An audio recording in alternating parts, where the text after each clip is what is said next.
Let's start chapter number 5, costing, non-integrated accounts. Illustration number 1 we are going to see, and the learning objective is to how to pass the journal entries in non-integrated cost record system. Let's see how to solve this question. Illustration number 1 now. 31st March 2013 following balances are given. इसका मतलब ये सभी opening balances हैं. इन सभी के लिए आपको एक अकाउंट ओपन करना है for each item. Stores ledger, WIP that is work in progress, finish stock, overhead control and cost ledger account. इसको जनरल लेजर अकाउंट भी कहते हैं. इन सभी के सबसे पहले आपको सेपरेट अकाउंट ओपन करने हैं और ओपनिंग बैलेंसेस लिखने हैं, डेबिट और क्रेडिट. इसके बाद क्वेश्चन में नेक्स्ट 3 मंथ्स में ये ट्रांजैक्शंस जो हुए हैं वो दे रखे हैं. ये सभी ट्रांजैक्शंस हुए हैं और इसके लिए हमें जर्नल एंट्री पास करना है under the cost accounting record system non integrated. Finish product बना कितना है, मैन्युफैक्चरिंग ओवरहेड कितने हैं, raw material etcetera, factory wages, indirect cost of sales. After that, material issued, sales return, material return to supplier, material overhead charged to production. Now you are required to pass the journal entries and prepare the accounts. इस question को solve करने के पहले you should know the basic procedure in manufacturing. सबसे पहले आप ये diagram अच्छे से नोट कर लो. स्टोर्स डिपार्टमेंट रहता है जहां सारा मटेरियल आता है और वहां से स्टोर से इशू होता है प्रोडक्शन डिपार्टमेंट को. तो स्टोर डिपार्टमेंट रहता है जहां पर मटेरियल आता है और इशू होता है प्रोडक्शन को. डायरेक्ट वेजेस हैं. ये दोनों ही आइटम, डायरेक्ट मटेरियल और डायरेक्ट वेजेस, डायरेक्टली हम चार्ज करते हैं वर्क इन प्रोग्रेस को. यानी ये इससे आप इस स्टेप में जाते हैं, WIP बनता है. ओवरहेड चार्ज जितने भी होते हैं, फैक्ट्री ओवरहेड एक्सेट्रा, इसका हम सेपरेट अकाउंट ओपन करेंगे. Ultimately it will be charge to the WIP. Work in progress के बाद ये आइटम कन्वर्ट हो जाता है फिनिश गुड्स में. फिनिश गुड्स बनने के बाद ये हो जाता है sale, goods sold. This is the procedure and on the basis of this procedure we have to pass the journal entries. Now let's start passing the journal entries one by one. Finish product कितना बना है आपकी factory में, ये दे रखा है 2,10,835.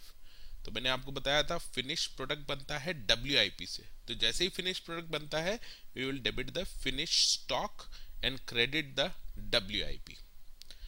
Second item transaction दे रखा है मैन्युफैक्चरिंग ओवरहेड इनकर्ड. जैसे ही मैन्युफैक्चरिंग ओवरहेड इनकर्ड होंगे हम ओवरहेड अकाउंट को डेबिट कर देंगे और डबल एंट्री कंप्लीट करने के लिए हम एक cost ledger control account open करते हैं इन सभी के लिए. इसको आप GLA भी लिख सकते हैं, general ledger adjustment account, GLA account. इसको हम क्रेडिट कर देंगे. नेक्स्ट है रॉ मटेरियल परचेज. जैसे ही रॉ मटेरियल परचेज करते हैं आपका स्टोर्स का जो बैलेंस है मटेरियल का वो बढ़ जाता है. तो we will debit the store account and same way we will credit the cost ledger control account. इसके बाद आता है फैक्ट्री वेजेस. डायरेक्ट लेबर है जो वो पे किए हैं 50,530 के. तो इसको आप डायरेक्टली WIP को डेबिट कर सकते हैं. WIP डायरेक्ट वेजेस है, WIP टू कॉस्ट लेजर. इसके बाद आता है ट्रांजैक्शन इनडायरेक्ट लेबर. तो मैंने पहले ही बताया था इनडायरेक्ट लेबर एक ओवरहेड होता है. इसको आप ओवरहेड को डेबिट कर सकते हैं और क्रेडिट करना है कॉस्ट लेजर कंट्रोल अकाउंट को. After that cost of sales, जितना भी फिनिश प्रोडक्ट बना था उसमें से 1,85,890 रुपीज का फिनिश गुड सेल हो गया है. The moment finish goods is sold, finish good come हो जाएगा. तो फिनिश गुड्स को आप क्रेडिट कर दीजिए और कॉस्ट ऑफ सेल्स एक अकाउंट रहेगा उसको आपको डेबिट करना है. Material issued to production, material जैसे ही इशू होता है प्रोडक्शन को, you can see the stores का जो लेवल है वो कम हो जाएगा मटेरियल का, तो स्टोर्स को क्रेडिट करना है, और ये किसको इशू किया है, प्रोडक्शन को, तो डब्ल्यूआईपी में चला जाएगा, डब्ल्यूआईपी को डेबिट करना है। After that the next transaction is sales returned at cost.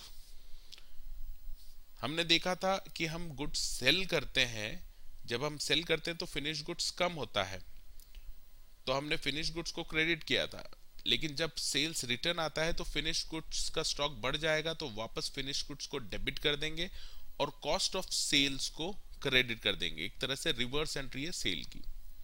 Material return to supplier, material जैसे ही रिटर्न होता है हमारा स्टोर्स का जो बैलेंस है मटेरियल का वो कम हो जाएगा, इसलिए हम स्टोर्स को क्रेडिट कर देंगे है, और कॉस्ट लेजर कंट्रोल को हम डेबिट कर देंगे, दैट इज जीएलए को डेबिट कर देंगे। Again it is a reverse entry of purchasing the material.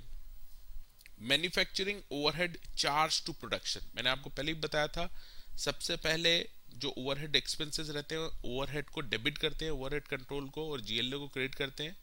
The moment these are charge to production, we will debit the WIP and credit the overhead control account. So this is how you have to pass the journal entries.